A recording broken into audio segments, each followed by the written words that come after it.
illness?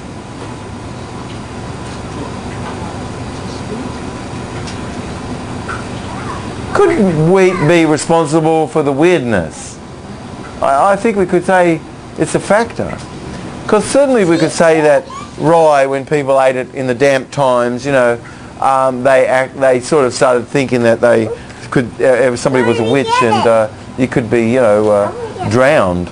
And everybody would just say, yeah, that's right, you're a witch, that's it. And be a court case, and they'd decide, well, you've got to be drowned. If you die, well, you definitely were a witch. But if you live, well, you're not. They had some really weird ideas, but still some extremely weird ideas today. You know, men really suffer quite a bit, you know, in this whole system, because you can be accused of sexual dysfunction, the kids can be taken away, bam, that's it. And a similar sort of a thing happens today to people, but it's sort of a modern day sort of a witchcraft that's done. But lots of people, you know, they go into your home, oh, you don't have enough furniture, oh, you must be weird, we'll take your kids away from you. All sorts of things that happen, you know.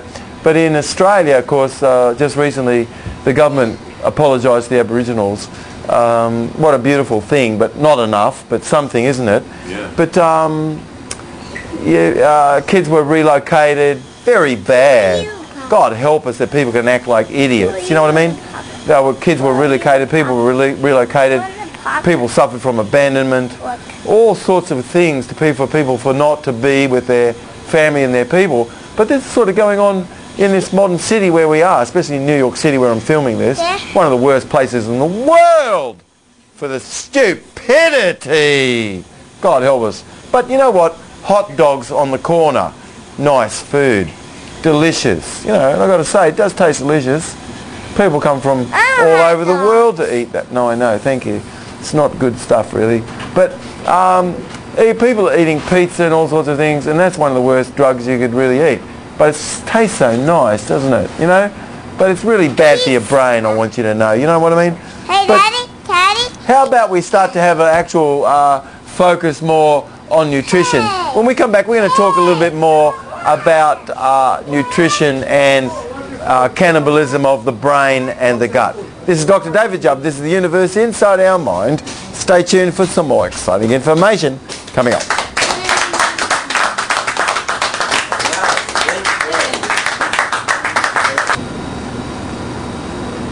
Okay, we're back.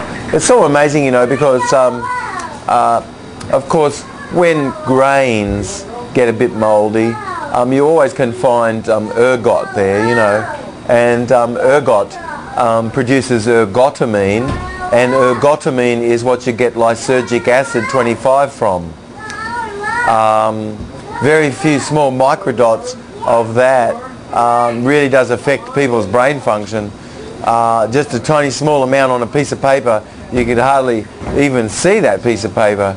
But that's about as much LSD as what can have really affected a person's brain. It's so small, the amount of microdots that came from that, and that came from mouldy grain. When people eat foods that is made out of grain, you have an effect a lot like LSD, whether you're aware of it or not.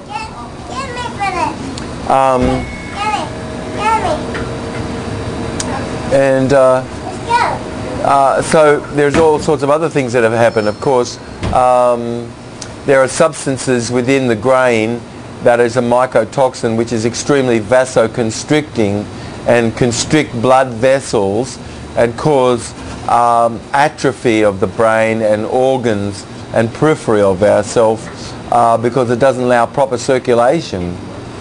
So most people really in the modern world really don't have good circulation like they should, and most people have not escaped from that because most everybody we know has been just fed on the staple of life, which is bread. This is new, you listening, tuning into this, but the vagal enteric nervous system, which is our brain that operates your eyes, raise your eyebrows, and swallowing and heart reflex, and everything in between is all about talking and discussing, mentioning, admitting, explaining, digesting your ideas, chewing through things. this apparatus and being able to see, it's very much involved in social awareness and social function. And these areas of the brain is not really protected by the blood-brain barrier as we're born and go through the first stages of life. And when we're bringing in beans and milk product from cows and flesh and things like this and grain, the brain's not protected by the blood-brain barrier like it should be really properly.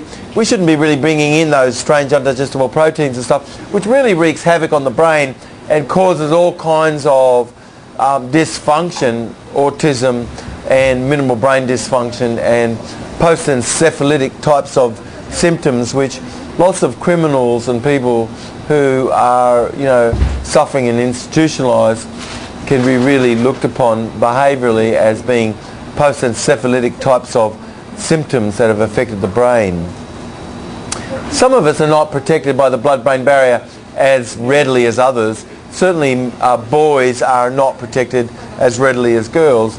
A boy's brains are not really developed until about 18 months, whereas her brain is much more developed when she's born and is more protected as a result too.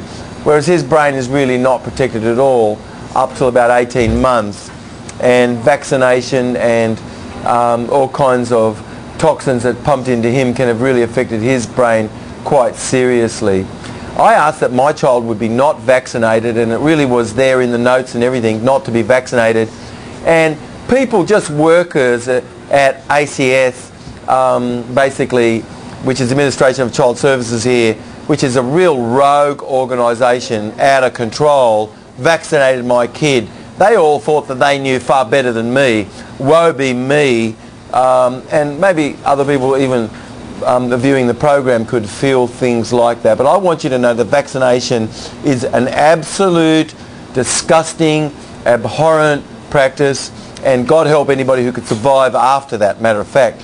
But eating soybeans and eating grains and drinking dairy and flesh and all kinds of packet food and stuff doesn't bode well for you either. And the two things combined can have really caused quite a lot of brain dysfunction, serious brain dysfunction, Even though I said not to vaccinate my kid and I have a right, they went ahead and vaccinated him, and they vaccinated him as much as they could, just to piss me off, I guess, because I said, hey, don't vaccinate him. I said, I'll bugger you. We're going to vaccinate your kid more. That's what happened actually, But that's something which I'm sort of having to deal with even at the moment, that a lot of rights have been taken away from people, and other people think that they know better, which they don't. And certainly people in chairs, in offices that have never seen your kid or don't even know you, God help them that they think they know you. They're acting so dumb. But we do live in a world which is full of dummies and people acting like quite stupid. And it's a stupid behaviour, and that's all it is. But these people are very loving, and certainly there's somebody's child that's acting a little weird. But we do need to make sure that there's only two things. People crying out for love, like when they vaccinated my kid and took him away from me and all sorts of stuff. They're really crying out for love, those people, and there's either a giving of love and a crying out for love. But people really are suffering in New York City, certainly, and we could be doing better. Anyway, this is Dr. David Jubb. This is the universe inside our mind. Stay tuned for some more exciting shows coming up.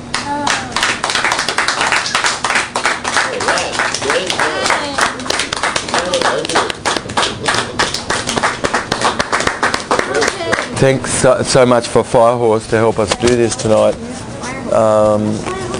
It's quite a job to stay, with your eye behind the camera the whole time.